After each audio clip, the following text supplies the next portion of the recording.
They couldn't relate to the things I was saying to them. They were looking for logic, reasoning, and how to solve the problems using their thinking skills. My language wasn't appropriate for them. Nothing right or wrong, but just not on the same wavelength.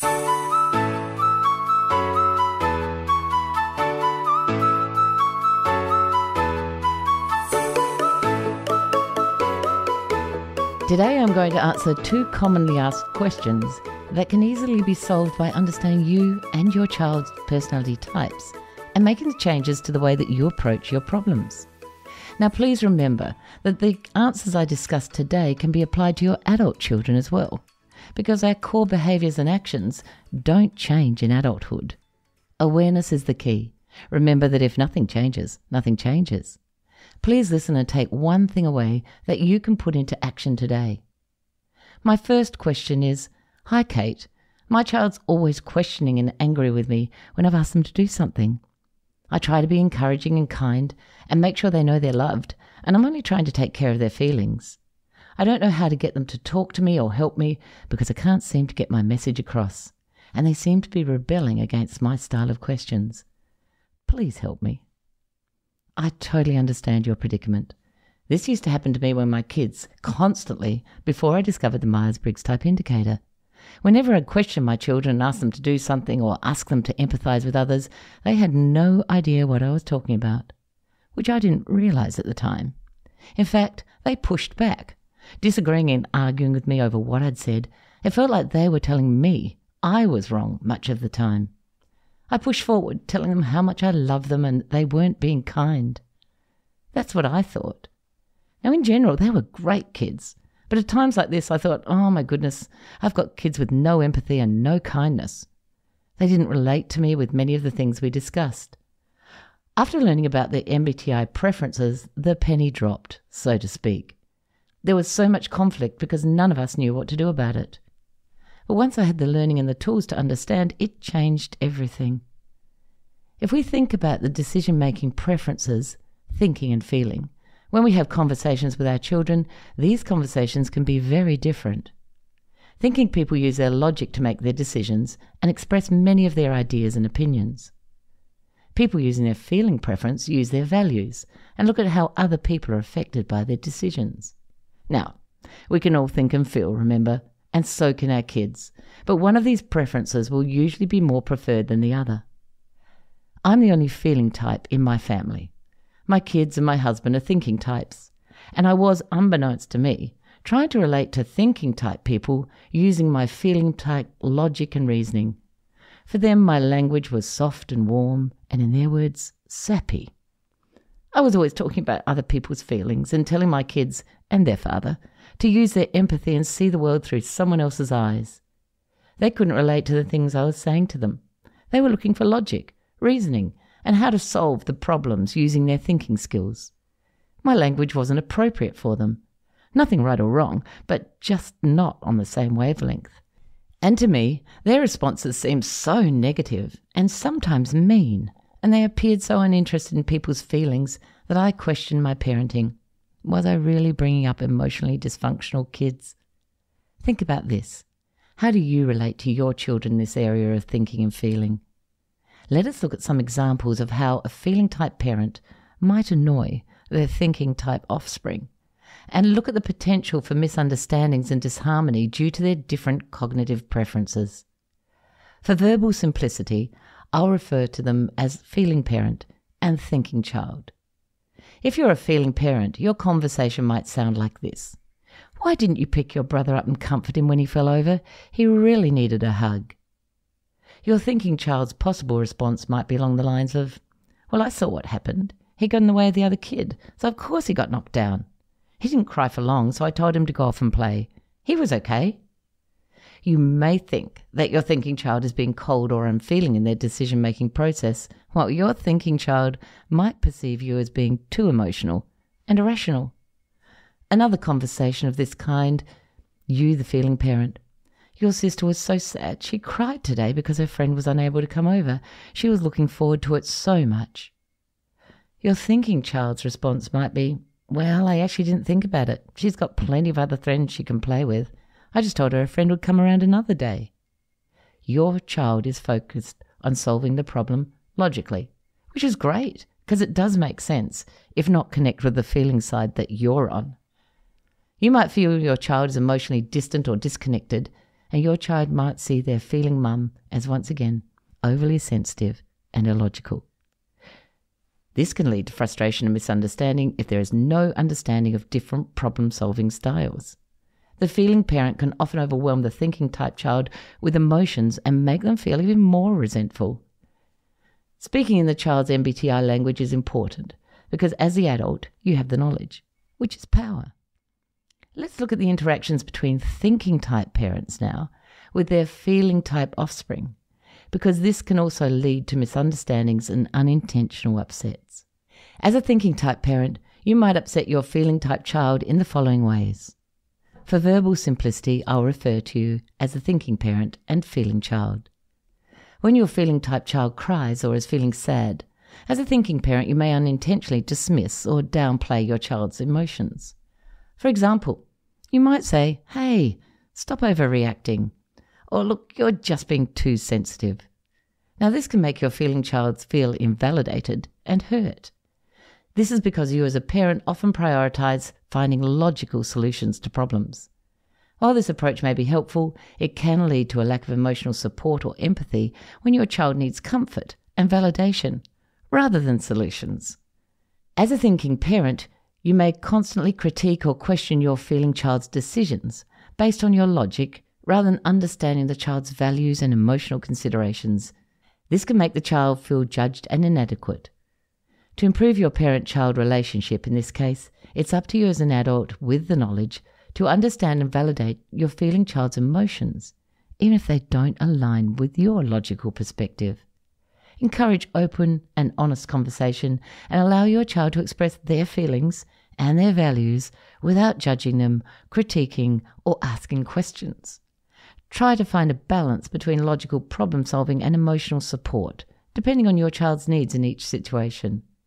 Recognize and respect the child's unique values and priorities and decision-making processes, even if they are different to yours. Ask your child, how can you better support them emotionally and adjust accordingly? Demonstrate a healthy emotional expression to show the importance of recognizing and managing your emotions. Now remember that these suggestions are just general guidelines, and each parent-child relationship is unique. When children are young, it's important to validate their thinking or feeling decision-making preferences and start our discussions in different ways when we have conversations in this area. It's important for both parents and children to work together to understand and appreciate each other's perspectives and personalities as life goes on. When we can understand, recognize, and respect each other, we can build strong, happy relationships with our kids, no matter what their age. Open and empathetic communication is key to bridging the gap between these two different cognitive styles. My next question is a really common one. "Hi, Kate. I am so frustrated. My child is always late getting their homework finished, no matter how much I nag them." I've been there. I've created a timetable and a workspace for them, and am always around to make sure they get their work done. Please help me. This is a great question, and I think that we've all faced this at some time or other. In this instance, I actually think it's really important to understand who you are, personality-wise, and what are your core expectations and values regarding homework. Let's start by understanding you as a parent. I highly recommend that you look at the judging and perceiving preferences and work out which preference rings truer for you, remembering that nothing is right or wrong. And as you go through this process, your life experiences may have flavored your choices. Because this is the case, when you look at yourself, you have influence of family, culture, and other life experiences. So you need to think about what naturally feels right to you without these influences. Once you understand whether you prefer judging or perceiving, you can start to look at you and your kids and the values and direction of homework that are best suited for both of you. Now, let's look at our parenting. If you're a judging type parent, your expectations of your child's homework work style will be very different to that of a perceiving parent. So let's take a look at the natural inclinations and preferences of the judging type parent that they might use when parenting their children with homework. So, as a judging type parent, you value order, structure, and responsibility. You expect your children to follow routines, complete tasks, and take responsibility for their belongings and commitments. You usually value being organised and meeting deadlines and being on time. As a judging parent, you probably enjoyed goal setting, and you might encourage your kids to set clear goals for themselves too, whether it's with academics or sports or other areas of life, and you will anticipate that they'll work towards these goals. You love consistency and routine in daily life, and it's important for you, and you expect the same from your children. Now, at this point, there's just something to think about. This desire for order and structure can result in both judging parents and judging children being uncomfortable with spontaneity and last-minute changes. And what we must remember is that life is all about change. So you may have to teach your child and yourself how to handle change. You often place a strong emphasis on respecting rules, authority figures such as teachers and coaches, and societal norms, and expect your children to behave in a manner that aligns with these expectations. As judging parents, you may have high expectations of your child's academic performance. You expect your children will manage their time productively, avoid procrastination at all costs. Oh no, we know that really doesn't work. Therefore, the judging parent's expectations of homework structure, timeframes, academic acceptance, scheduling, and ordering is very high. Does this sound like you? Have a think. If you're a judging type parent, your expectations may be well suited to a judging child who's comfortable with these preferences too. However, you might receive a lot of pushback from a perceiving child whose study style is very different. It's essential to recognize that while these expectations may be common for judging parents, everyone is unique, and parenting styles can vary widely within any personality type. Let's look at parents who identify as perceivers in the MBTI, as you may have certain expectations and parenting styles based on your own preferences and tendencies. So have a think about yourself while you listen. Here are some of the expectations and parenting approaches that perceiving parents might have for their children. Now, as a perceiving parent, you value certain characteristics such as flexibility, adaptability, spontaneity, and a preference for keeping your options open. You value individuality and may encourage your children to explore their own interests and make decisions for themselves. You want your children to have freedom to choose their own paths in life and therefore choose their own study style, if they'd like to do so. You're open to new ideas and experiences, and you foster an environment where your children are exposed to diverse perspectives and encouraged to question the status quo. You're more accepting of changes and deviations from plans, and you encourage your children to be adaptable and find creative solutions to problems rather than rigidly sticking to a set course of action.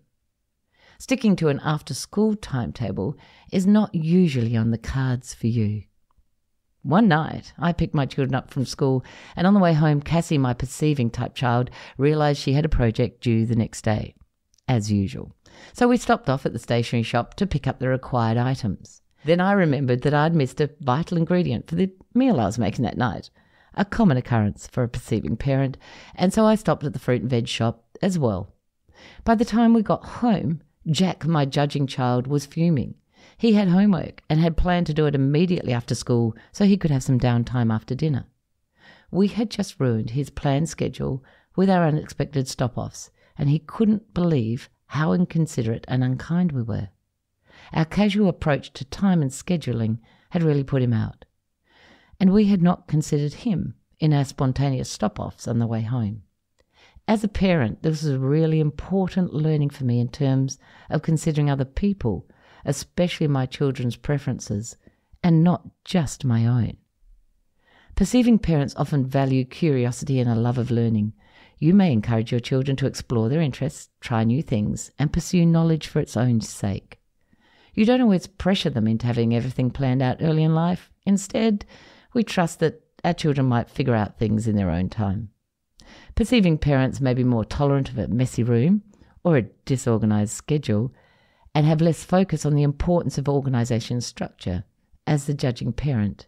And you know what? A little chaos is to be embraced and possibly not cleared up until really necessary. Does this sound like you? If you're a perceiving parent and you're parenting a judging child, you'll probably both struggle with your expectations of each other. If you're trying to get your perceiving parent to do their homework, you will struggle there as well, as you find it hard to go against both your values of freedom and flexibility and don't mind very little planning. So who are you? Which feels right for you? Which logically ticks the most boxes for you? Now it's time to look at your kids. We've just discussed what's valuable for a judging and perceiving parent. Well, your judging and perceiving kids have pretty much got the same values and personality traits as you. So let's get curious. Observe. How does my child handle new situations or people? Is my child more organized and structured or flexible and spontaneous?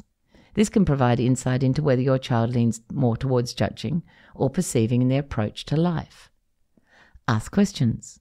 To get an idea of whether your child might lean more towards being a judge or perceiver, you can ask the questions about their organizational skills, decision-making processes, and how they approach planning and spontaneity. Here are a few examples of the questions you could ask, and you could adapt it appropriately to the age group that you're dealing with. Do you prefer to schedule your day, or do you like to go with the flow? How do you like to keep your room and your toys? Do you like things neat and tidy, or more relaxed? If you have a task to complete, do you make lists and plan it out, or do you just jump in and figure it out as you go? How do you feel about having a plan for family outings? Do you like to know exactly what we're going to do, or do you prefer to decide on the spot? When you play games, do you like to follow the rules exactly, or do you sometimes like to make up new rules as you go along? And how do you feel about last-minute changes to your schedule or routine? Are you okay with them, or do they bother you? Use their answers to guide you. Even if these questions don't help you totally identify their preferences, they'll certainly have created some great conversation between you and your child. Children will procrastinate over study for different reasons, all of them. If your child gets on with their homework and usually finishes before play, if they care deeply about their academic achievements, if they like a structure of a homework routine, if you change their routine, they become distressed because you haven't given them enough time to complete their study routine, then they might be a judging type. If your child does not care about homework, would rather go outside and play, always finds an assignment due at the last minute, forgets what homework they have, ignores you when you try to tie them in, works best at the last minute, they might be a perceiving type. So what can we do as a parent to get our homework personality type balanced with our child's? I found that my perceiving child was always finding her unfinished project in the final hour and studying that forgotten exam until midnight. As a perceiving parent, I got her, but it didn't mean it was perfect. It meant that we had to put some strategies in place to ensure that her work was done in her best finishing style, which, by the way, for P's, is the last minute, but it had to be done in time. Encouraging a child, especially one with a perceiving preference, to do their homework can be challenging, as they prefer flexibility and spontaneity over structured routines. However, if you employ some strategies to help them stay on track, such as recognizing that they're more adaptable and spontaneous, try and be patient and work with their natural inclinations. Create them a flexible routine. Clearly communicate your expectations regarding the homework, and then let your child know that completing assignments is not negotiable, but they do have some flexibility about it and how they do it. Break their tasks into smaller steps, because this can make work seem less overwhelming and more achievable. Minimize distractions and ensure that they've got all the necessary materials with them. Allow your child some autonomy on their homework routine. For example, if they choose to start with their favourite subject or the most challenging one. Understand that perceiving types may not always adhere to strict deadlines. Be willing to adjust your approach if necessary and give them space to explore their own learning style. My judging son struggled with a perceiving mother, and still does, who could not understand his need to finish his work as soon as he got home from school. I would say to him, "Hey, don't worry, have a break. Don't worry, you don't need to get it in yet."